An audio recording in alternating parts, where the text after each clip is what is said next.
Hey, this is Karanja James. Thank you for creating time.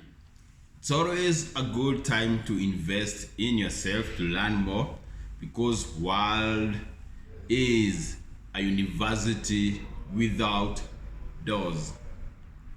So today we are going to cover about the power clause, the power of suggestion clause.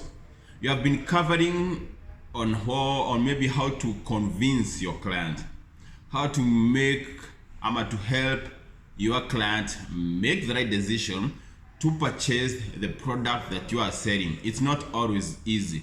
There are so many factors that will let the customer not to invest the money that you're having, because money is not easy coming from your pocket to the other person. So the same case happen when a customer is getting money, and I say this money is painful when it's leaving. So you have to give value. You have to make sure that you have communicated value. When I get this, when I give you this, I'll get this. Give and take. So it's always emotional for a person to let go of investment he has saved for 20 days, for 20 years, for 5 months. So it must be very well calculated, because some people, even people are afraid of making the right decision. So the reason for closing: make sure the product that you are selling, make sure what you are selling to another person is the right thing for them to do. For me, when I sell real estate, I know in the future, maybe after 10 years, those guys are going to look back and they'll be happy for they made that decision. So you must make sure that your product is top notch, is the best, and you're helping people to make the right decision. You're helping people to make the right decision. So for me, I will not sell something in the next 20 years you are not going to use. I will not sell you a phone. I'm not going to sell you a car, because the next 20 years is going to have been broken. But I can sell you a car. In the next 10 years, you might look back and say, wow, I made the right decision. Wow, my company has grown. Wow, I bought the real estate, it has appreciated. That's why I'm able to communicate on how to make sure that you bring aboard your customer and he gives you money to invest in you, and you give him something in return that is going to invest in his future. So today we cover about the power clause. So the power clause, this is where you have a client or a customer, you're showing him the product that you're having, and he has not already made a decision. There are some customers, maybe nowadays with online, they have seen your product, they have seen the phone you're selling, and from their home or from their mind, they have come prepared to take that product. That it has become an easy way to sell nowadays.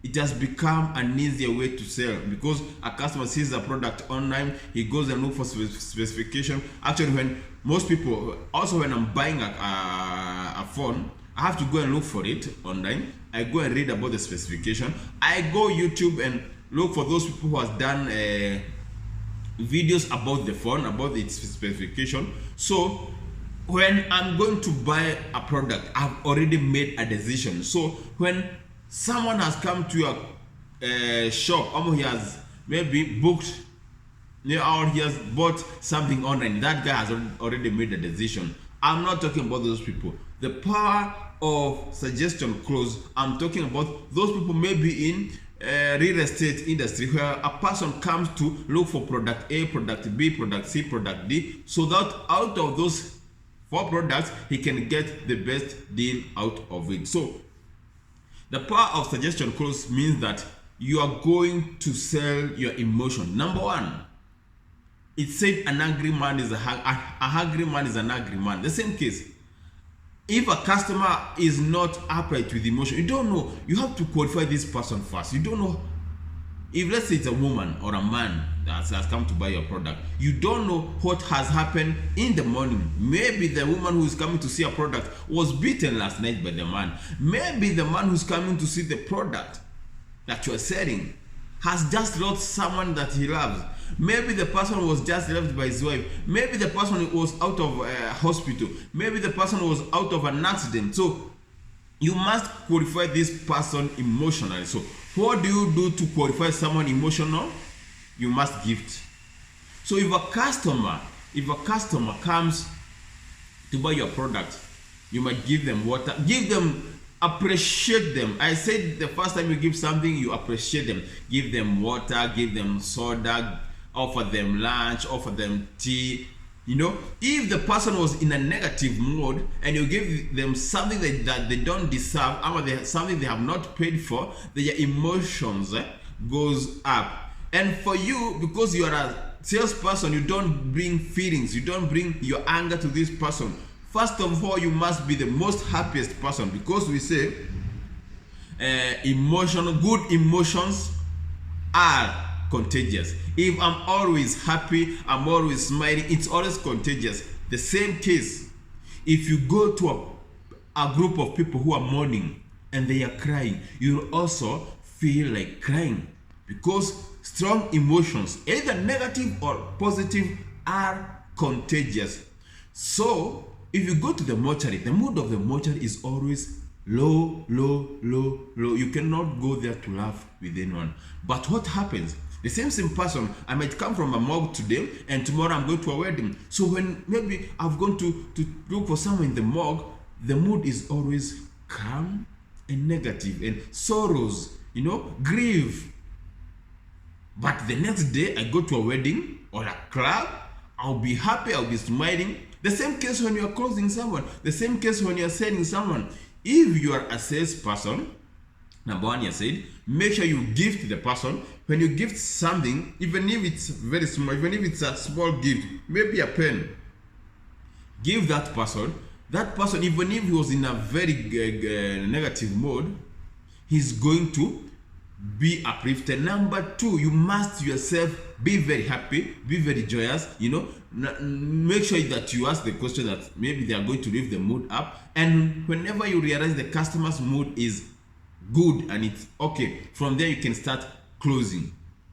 So when do you do the power of suggestion close? So you have to talk to the mind, the imagination. You must take this customer in a imagination journey. You must give a story that will resonate with this person. You must articulate your points very well, and you must bring the feelings and emotions in the customer's mind. So if this customer is trying to buy a car, you must tell this customer who drives the car. Maybe your area MP, maybe your boss, maybe someone that this person knows drive this car, and you're going to relate with them. My mentor, my area MP drives this TX blah blah blah.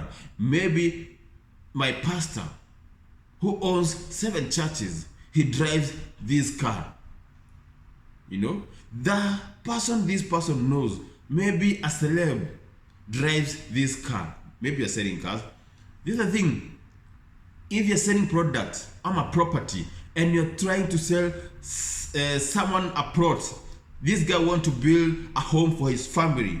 So you must take this person down to the memory lane and the imagination lane. Tell him. You have to do your due diligence. Know who lives in that neighborhood. So like when I'm selling property in a place called Kamakis, I'll tell this person, so and so lives here, so and so lives here, minister has invested here, prime minister has a plot here, the head of public service has a plot here, so and so lives there. Imagine, and I'll tell this person, imagine you be living in the neighborhood with so and so, someone this person knows, of which I'm not lying to them. I'm telling them the fact. Maybe a politician, do you know so and so? That guy, he lives in the neighborhood. Do you know so and so? My pastor, the biggest pastor of all times, he lives here.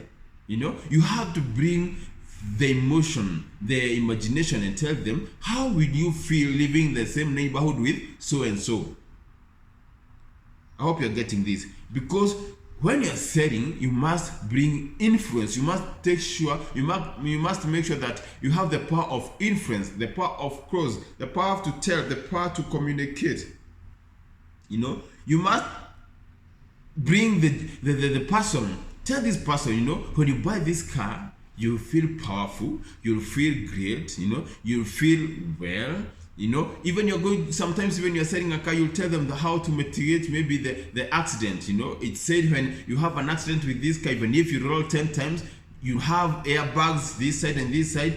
The last time such a car made an accident, nobody got injured. Bring this customer to a place or to a point of sale. Tell this person you're selling real estate.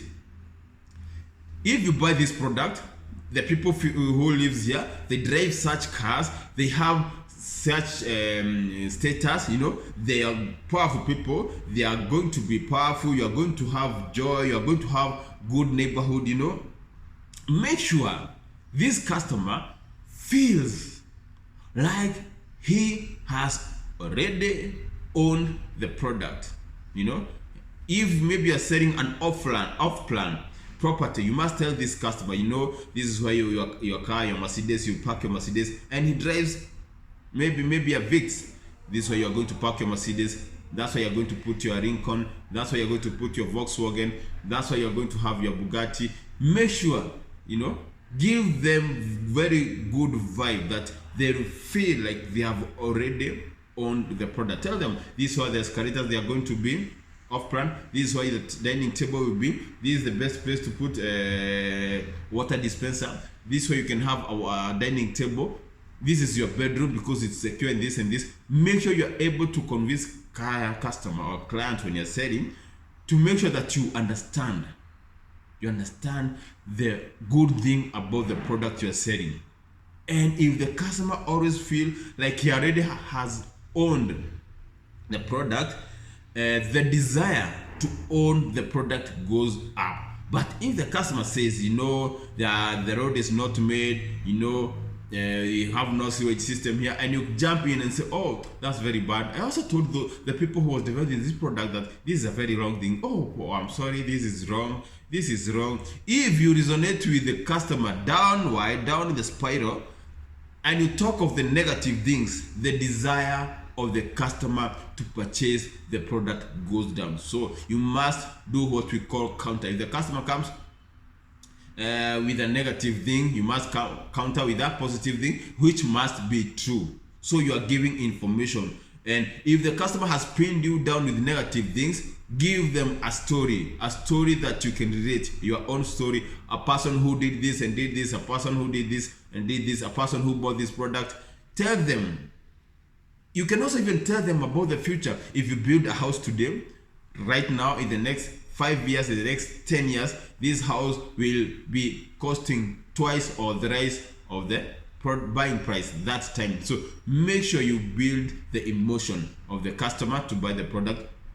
Make sure you grow the desire of your customer to own the product. The moment you grow the desire of owning the product, even the price does not become a problem, because the customer always feels like he or she has already owned the product. Then make a sale there and right there. When you make a sale, you'll be happy, your generation will be happy, your parents will be happy, everyone around you is going to be happy, and you'll be happy because you have made a customer to do the right decision. I'm out.